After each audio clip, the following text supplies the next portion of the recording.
नमस्कार दोस्तों, स्वागत है आपका A to Z स्टोरीज अद्भुत ऑफिशियल पर।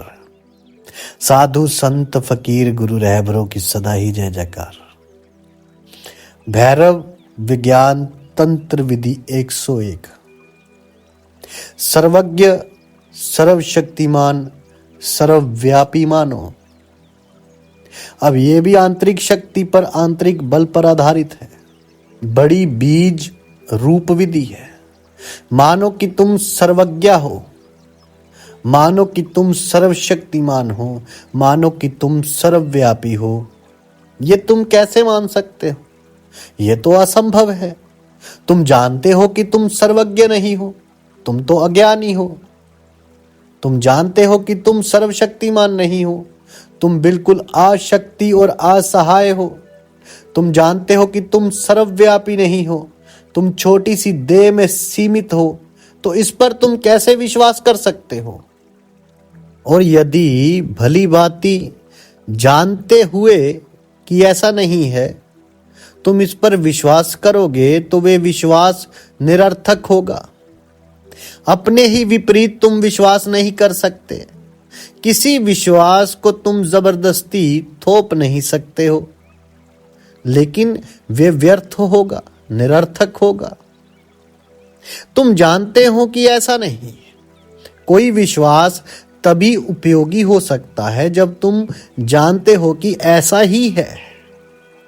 तो ये समझना जरूरी है, कोई विश्वास तभी शक्तिशाली होता है जब तुम जानते हो कि ऐसा ही है। सच या झूठ का सवाल नहीं है। अगर तुम जानते हो कि ऐसा ही है तो विश्वास सत्य हो जाता है। अगर तुम जानते हो कि ऐसा नहीं है तो सत्य भी विश्वास नहीं बन सकता। क्यों? कई चीजें समझनी पड़ेगी। तो पहली बात तो ये कि तुम जो भी हो वे तुम्हारा विश्वास है। तुम उस ढंग से विश्वास करते हो, उस ढंग में तुम्हारा पालन पोषण हुआ है, उस ढंग में तुम्हें संस्कारित किया गया है, तो उसी में तुम विश्वास करते हो और तुम्हारा विश्वास तुम्हें प्रभावित करता है। ये एक दुष्चक्र बन जाता है। उदाहरण के लिए ऐसी जातियां हैं जहां पुरुष स्त्री से कमजोर है, क्योंकि उन जातियों का विश्वास है कि स्त्री पुरुष से अधिक मजबूत है, अधिक शक्तिशाली है। उनका विश्वास एक तथ्य बन गया। उन जातियों में पुरुष कमजोर हैं और स्त्रियां ताकतवर। स्त्रियां वे सब काम करती हैं जो साधारणतः दूसरे देशों में पुरुष करते हैं, और पुरुष वे सब काम करते हैं जो दूसरे देशों में स्त्रियां करती हैं। इतना ही नहीं, उनकी शरीर भी कमजोर है, उनकी बनावट कमजोर है। वे ये मानने लगे कि ऐसा ही है। तो विश्वास ही स्थिति का सृजन करता है। विश्वास सृजनात्मक है। अब ऐसा क्यों होता है? क्योंकि मन पदार्थ से ज्यादा शक्तिशाली है। और अगर यदि मन सच में ही कुछ मान लेता है तो पदार्थ को उसका अनुसरण करना ही पड़ेगा। पदार्थ मन के विपरीत कुछ भी नहीं कर सकता, क्योंकि पदार्थ तो जड़ है, तो असंभव भी घटता है। जीसस कहते हैं श्रद्धा पहाड़ों को भी हिला सकती है। श्रद्धा पहाड़ों को हिला सकती है, और यदि ना हिला सके तो उसका अर्थ है कि तुम में श्रद्धा नहीं। ऐसे नहीं कि श्रद्धा पहाड़ों को नहीं हिला सकती। तुम्हारी श्रद्धा पहाड़ों को नहीं हिला सकती, क्योंकि तुम्हें श्रद्धा ही नहीं है।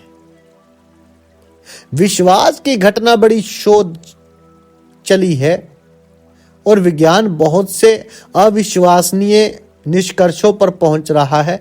धर्म ने तो सदा से ही उन्हें माना है, लेकिन विज्ञान भी अंततः उन्हीं निष्कर्षों पर पहुंच रहा है, और उन निष्कर्षों पर उसे पहुंचना ही होगा, क्योंकि बहुत सी घटनाओं पर पहली बार खोज हो रही है। जैसे तुमने प्लेसीबो दवाइयों के बारे में सुना होगा।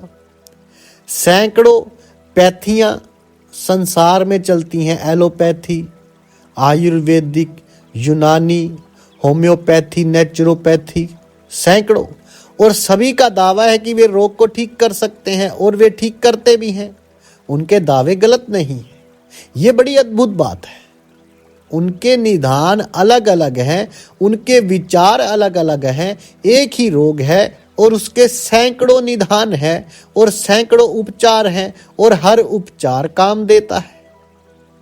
ये प्रश्न उठना स्वाभाविक है कि वास्तव में उपचार काम करता है या फिर रोगी का विश्वास काम करता है। और यह संभव है। कई देशों में, कई विश्वविद्यालयों में, कई अस्पतालों में बहुत ढंगों से वे काम कर रहे हैं। वे रोगी को पानी या कुछ और दे देते हैं और रोगी ये मानता है कि उसे दवा दी गई। और केवल रोगी ही नहीं, डॉक्टर भी ये मानता है, क्योंकि उसे भी पता नहीं है। अगर डॉक्टर को पता हो कि यह दवा है या नहीं तो उसका प्रभाव पड़ेगा, क्योंकि दवा से ज्यादा वे रोगी को विश्वास देता है।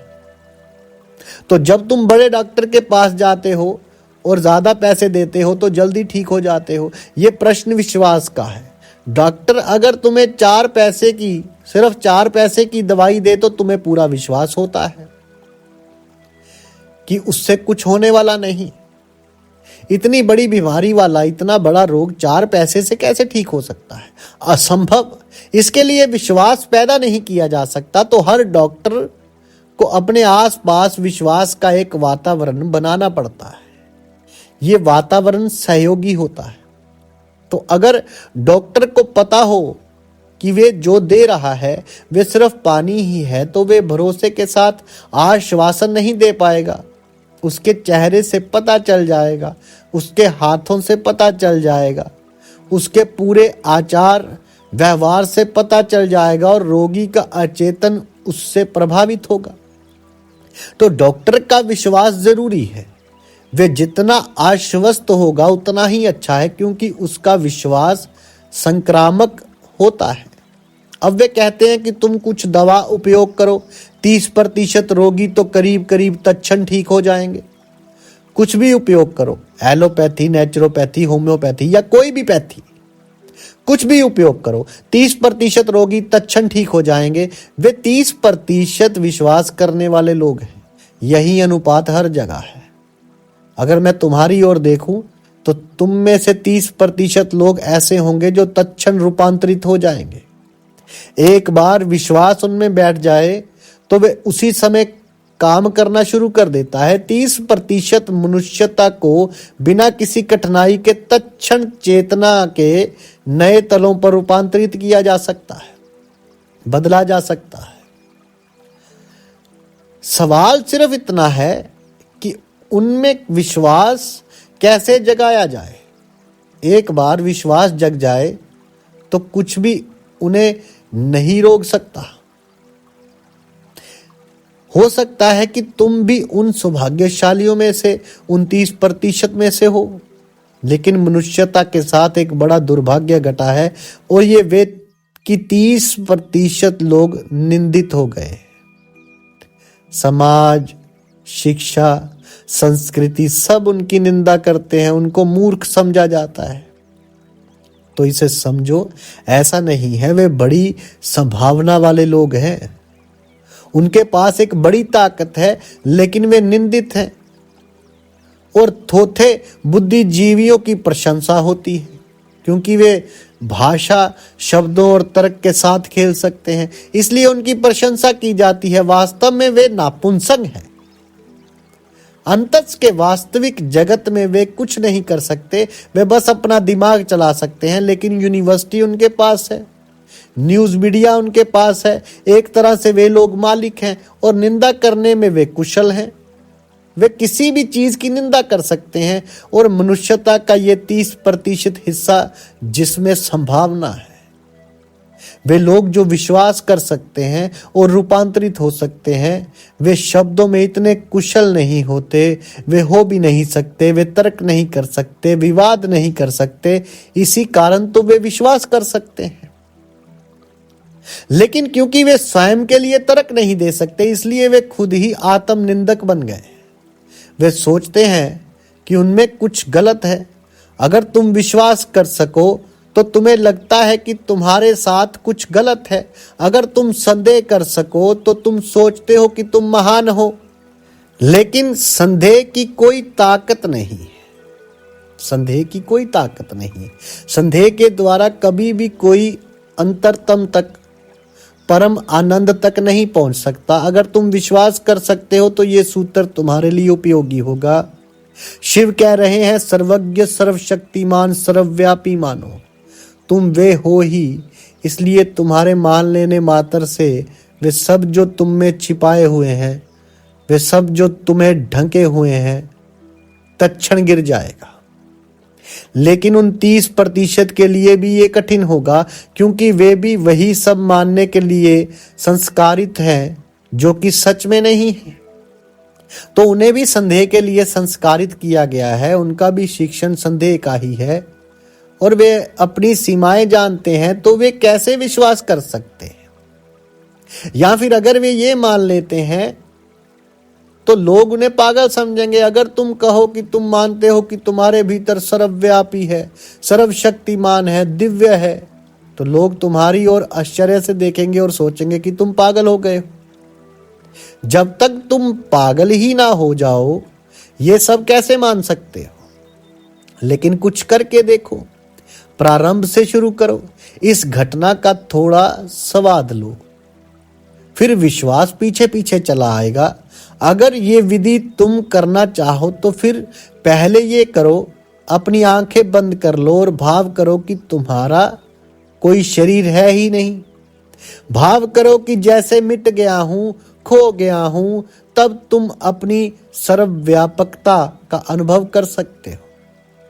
शरीर के साथ तो ये भाव कठिन है। इसी कारण कई परंपराएं कहती हैं कि तुम शरीर नहीं हो, क्योंकि शरीर के साथ सीमा आ जाती है। तुम शरीर नहीं हो, यह अनुभव करना बहुत कठिन नहीं है, क्योंकि सच में तुम शरीर नहीं हो। ये केवल एक संस्कार है, ये केवल एक विचार है जो तुम्हारे मन पर थोप दिया गया है। इसे समझ लेना। तुम्हारे मन में ये विचार डाल दिया गया है कि तुम शरीर हो। और बहुत सी घटनाएं हैं जो इस बात को स्पष्ट करती हैं। सिलोन में बौद्ध भिक्षु आग पर चलते हैं, भारत में भी चलते हैं, लेकिन सिलोन की घटना अद्भुत है। वे घंटों आग पर चलते हैं और जलते भी नहीं। तो कुछ वर्ष पहले ऐसा हुआ कि एक ईसाई मिशनरी या फायरवर्क देखने गए। ये वे पूर्णिमा की उस रात करते हैं जब बुद्ध ज्ञान को उपलब्ध हुए, क्योंकि उनका कहना है कि उस रात जगत को पता चला कि शरीर कुछ भी नहीं है, पदार्थ कुछ भी नहीं है, कि अंतरात्मा सर्वव्यापक है और आग उसे जला नहीं सकती। लेकिन जिन भिक्षुओं को आग पर चलना होता है, वे उससे पहले 1 वर्ष तक प्राणायाम और उपवास द्वारा अपने शरीर को शुद्ध करते हैं और अपने मन को शुद्ध करने के लिए, खाली करने के लिए वे ध्यान करते हैं कि वे शरीर नहीं है। 1 वर्ष वे लगातार तैयारी करते हैं। 1 वर्ष तक 50-60 भिक्षुओं का समूह ये भाव करता है कि वे अपने शरीरों में नहीं। 1 वर्ष लंबा समय है। हर क्षण केवल एक ही बात सोचते हैं कि वे अपने शरीरों में नहीं हैं। लगातार एक ही बात दोहराते हुए कि शरीर एक भ्रम है।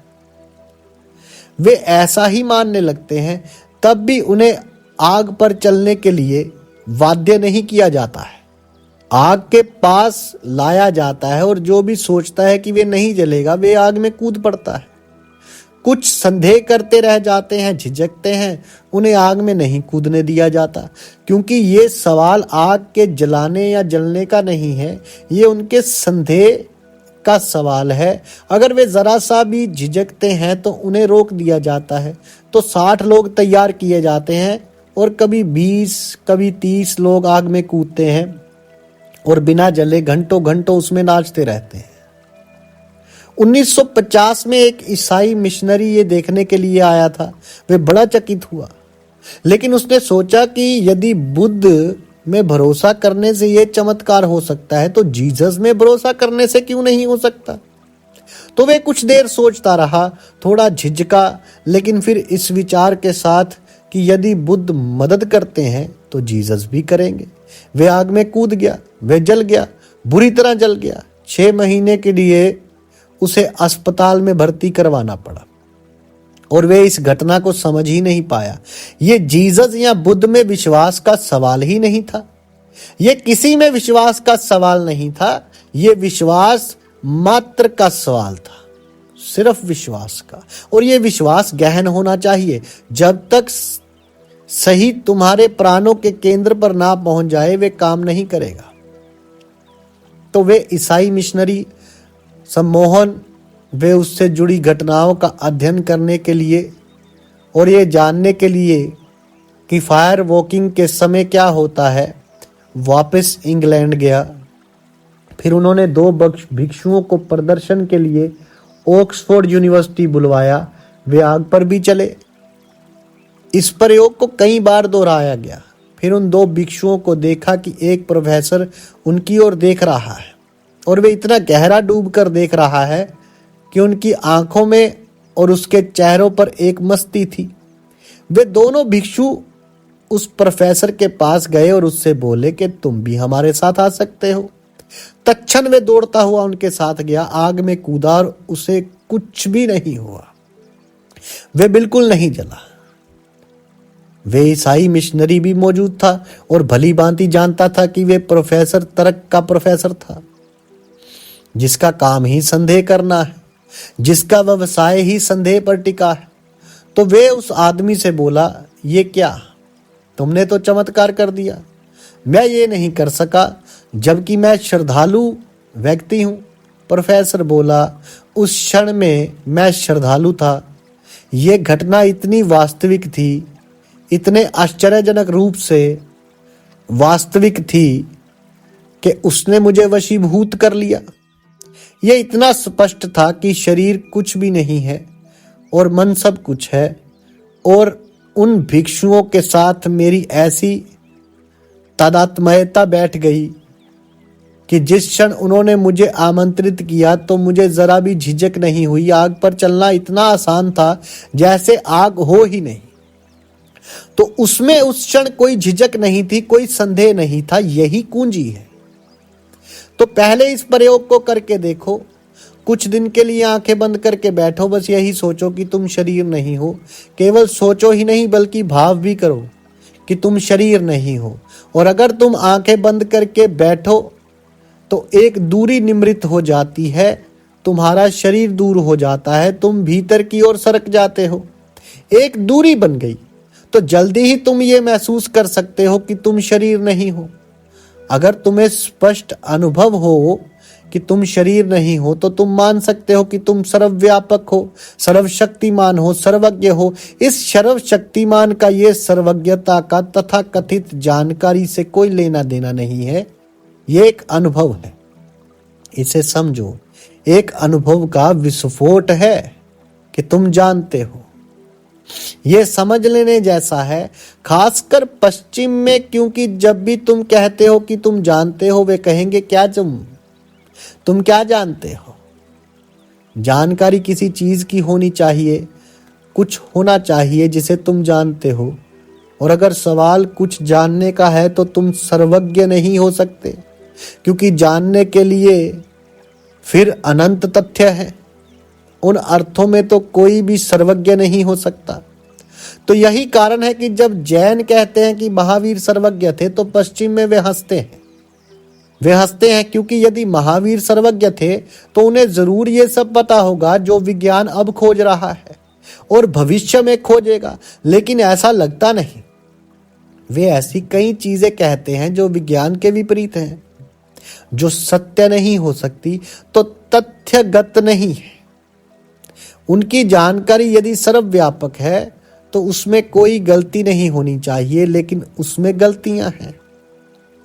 तो ईसाई मानते हैं कि जीसस सर्वज्ञ है, लेकिन आधुनिक मन हंसेगा क्योंकि वे सर्वज्ञ नहीं थे। संसार के तथ्यों को जानने के अर्थ में वे सर्वज्ञ नहीं थे। वे जानते थे कि पृथ्वी गोल है, वे नहीं जानते थे। वे तो यही मानते थे कि पृथ्वी चपटी है। सही नहीं जानते थे कि पृथ्वी लाखों वर्षों से अस्तित्व में है। वे तो यही मानते थे कि परमात्मा ने पृथ्वी को उनसे केवल 4000 वर्ष पहले निर्मित किया। जहां तक तथ्यों का, विषयगत तथ्यों का संबंध है, वे सर्वज्ञ नहीं थे। लेकिन ये शब्द सर्वज्ञ बिल्कुल भिन्न है। जब पूर्व के ऋषि सर्वज्ञ कहते हैं तो उनका अर्थ तथ्यों को जानने से नहीं है, उनका अर्थ है परिपूर्ण चेतन, परिपूर्ण जागृत, पूर्णत, अंतर्सत, पूर्णत, संबुद्ध, तथायतमक जानकारी से उनका कुछ लेना देना नहीं है। उनका रस जानने की विशुद्ध घटना में है, जानकारी में नहीं, जानने की गुणवत्ता में है। इसे समझ लीजिए। और जब हम कहते हैं कि बुद्ध ज्ञानी है तो हमारा अर्थ ये नहीं है कि वे सब भी जानते हैं जो आइंस्टाइन जानता था, जो आइंस्टाइन जानता है। ये तो वे नहीं जानते, लेकिन फिर भी वे ज्ञानी हैं। वे अपनी अंतस चेतना को जानते हैं और अंतस चेतना सर्वव्यापी है। तो तथा का वे भाव सर्वव्यापी है और इसे जानने में फिर कुछ भी जानने को नहीं बचता। असली बात तो यही है। अब कुछ जानने की उत्सुकता नहीं रहती, सब प्रश्न गिर जाते हैं। ऐसा नहीं है कि सब उत्तर मिल गए, सब प्रश्न गिर जाते हैं। अब पूछने के लिए कोई प्रश्न ना रहा, सारी उत्सुकता जाती रही। सर्वज्ञता है, सर्वज्ञ का यही अर्थ है। यह आत्मगत जागरण है, इसे समझो। ये तुम कर सकते हो, लेकिन अगर तुम अपनी खोपड़ी में और जानकारी इकट्ठी करते चले जाओ तो फिर ये नहीं होगा। तुम जन्मों तक जानकारी इकट्ठी करते चले जा सकते हो, तुम बहुत कुछ जान लोगे, लेकिन सर्व को नहीं जानोगे। सर्व तो अनंत है, वे इस प्रकार नहीं जाना जा सकता। विज्ञान हमेशा अधूरा रहेगा, वे कभी पूरा नहीं हो सकता, वे असंभव है। ये अकल्पनीय है कि विज्ञान कभी पूरा हो जाएगा। वास्तव में जितना अधिक विज्ञान जानता उतना ही पता है, जानने को अभी बहुत शेष है। तो ये सर्वज्ञता जागरण का एक आंतरिक गुण है। ध्यान करो और अपने विचारों को गिरा दो। जब तुम में कोई विचार नहीं होंगे तब तुम महसूस करोगे कि ये सर्वज्ञता क्या है, ये सब जान लेना क्या है। जब कोई विचार नहीं होते तो चेतना शुद्ध हो जाती है, विशुद्ध हो जाती है। उस विशुद्ध चेतना में तुम्हें कोई समस्या नहीं रहती, सब प्रश्न गिर गए। तुम स्वयं को जानते हो, अपनी आत्मा को जानते हो, और जब तुमने अपनी आत्मा को जान लिया तो सब जान लिया, क्योंकि तुम्हारी आत्मा हर किसी की आत्मा का केंद्र है।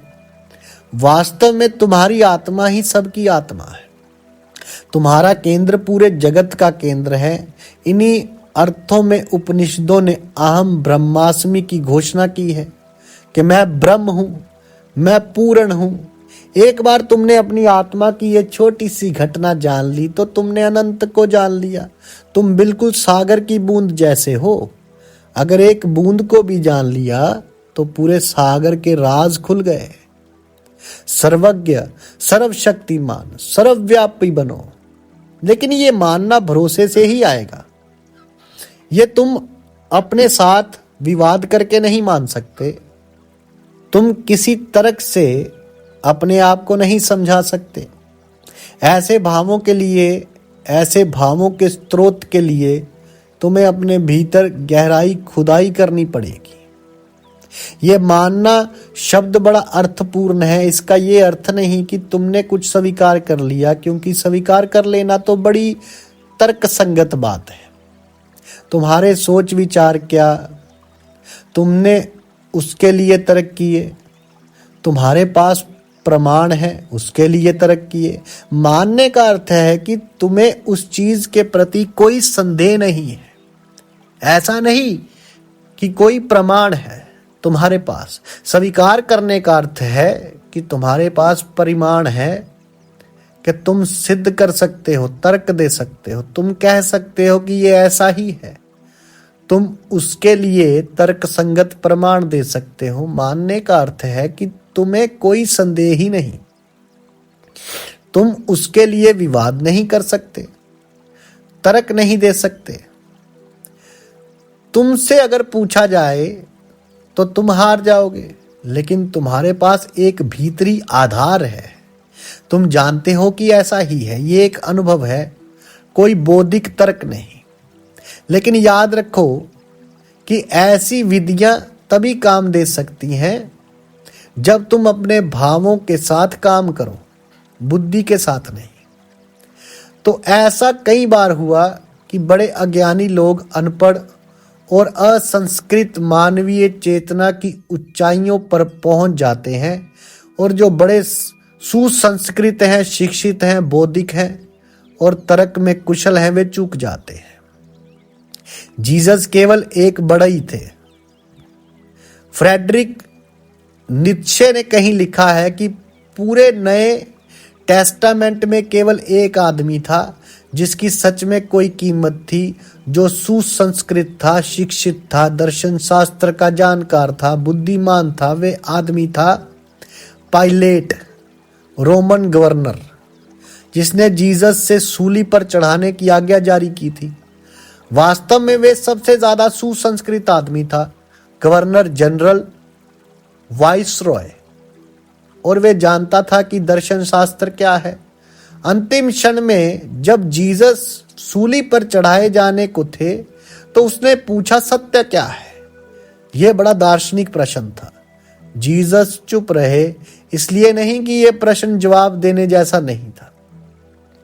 पाइलेट अकेला व्यक्ति था जो गहरे दर्शन को समझ सकता था। जीसस चुप रहे क्योंकि वे सिर्फ ऐसे लोगों से बोल सकते थे जो अनुभव कर सकें। सोच विचार किसी काम का ना था। तो ये एक दार्शनिक प्रश्न पूरा रहा था। इसे समझो, अच्छा होता यदि ये प्रश्न उसने किसी यूनिवर्सिटी, किसी अकादमी में पूछा होता, लेकिन जीसस से कोई दार्शनिक प्रश्न पूछना अर्थहीन था। वे चुप रहे क्योंकि उत्तर देना व्यर्थ था, कोई संवाद संभव नहीं था। लेकिन नीत्शे, जो स्वयं एक तार्किक व्यक्ति था, जीसस की आलोचना करता है। उसने कहा कि वे अशिक्षित थे, असंस्कृत थे, दर्शन शास्त्र में कुशल नहीं थे और वे उत्तर नहीं दे पाए, इसलिए चुप रह गए। पाइलेट ने बड़ा प्यारा प्रश्न पूछा। यदि उसने ये प्रश्न नीत्शे से पूछा होता तो नीत्शे वर्षों तक इस पर बोलता चला जाता। सत्य क्या है? ये एक प्रश्न ही वर्षों तक बोलने और चर्चा करने के लिए पर्याप्त है। पूरा दर्शन शास्त्र इसी बात का विस्तार है। सत्य क्या है? एक प्रश्न, और सारे दार्शनिक इसी में जुटे हुए हैं। तो नीत्शे की आलोचना तर्क द्वारा की गई आलोचना है, तर्क द्वारा की गई निंदा है। तर्क ने सदा ही भाव के आयाम की आलोचना की है, क्योंकि भाव बड़ा अस्पष्ट है, रहस्यमय है। वे है, और फिर भी तुम उसके बारे में कुछ नहीं कह सकते। भाव या तो तुम्हारे पास है या नहीं है, उसके संबंध में तुम कुछ भी नहीं कर सकते, ना ही कोई चर्चा कर सकते हो। तो तुम्हारे भी कई विश्वास हैं, लेकिन वे विश्वास स्वीकार कर ली गई धारणाएं हैं, बस केवल धारणाएं। वे विश्वास नहीं है, इसे समझो, क्योंकि तुम्हें उनके प्रति संदेह है। तुमने उन संदेहों को अपने तर्कों से कुचल डाला है, लेकिन वे अभी भी जिंदा है। तुम उनके ऊपर बैठे हो, लेकिन वे वहीं के वहीं हैं। तुम उनसे लड़ते रहते हो, लेकिन वे अभी मरे नहीं हैं। वे मर नहीं सकते। यही कारण है कि तुम्हारा जीवन भले ही एक हिंदू का जीवन हो, या मुसलमान का, या ईसाई का, या जैन का, या सिख का, लेकिन वे एक धारणा ही है। श्रद्धा तुम्हें नहीं है। मैं तुम्हें एक कहानी कहता हूं। जीसस ने अपने शिष्यों को कहा कि वे नाव से उस झील के दूसरे किनारे चले जाएं। वे सब ठहरे हुए थे और वे बोले, मैं बाद में आऊंगा। वे लोग चले गए और दूसरे किनारे की ओर जा रहे थे तो बड़ा तेज तूफान आया, उथल पुथल मच गई और लोग भय के मारे घबरा गए। नाव थपेड़े खा रही थी और वे सब रो रहे थे, चीखने पुकारने लगे, चिल्लाने लगे, जीसस हमें बचाओ, जीसस हमें बचाओ। वे किनारा जहां जीसस खड़े थे वे काफी दूर था, काफी दूर। लेकिन जीसस आए। कहते हैं कि वे पानी पर दौड़ते हुए, और पहली बात कि ये उन्होंने शिष्यों को ये कही कि कम भरोसे के लोगों क्यों रोते हो। पहली बात ये कही कि यार कम भरोसे के लोगों क्यों रोते हो, क्या तुम्हें भरोसा नहीं। वे तो भयभीत थे।